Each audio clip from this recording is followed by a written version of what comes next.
তুমি যেও না কোনো মাজারে, তুমি ঠেকিও না কোনো মাজারে মাথা, তুমি বাঁধিও না কোনো তাবিজ। কোরআনের নামে অজু ছাড়া কোরআনকে তুমি এখানে ঝুলাইও না। তুমি মহিলাদের মাসিক অবস্থায় কোরআনকে ঝুলাইও না। কোরআনুল কারীম এই তুচ্ছ কাজের জন্য আসেনি।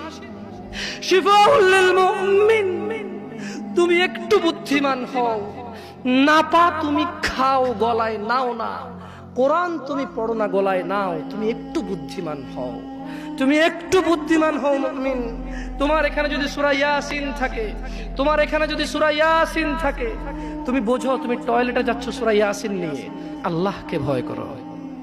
আমি কি অনেক খারাপ কথা বলে ফেলছি?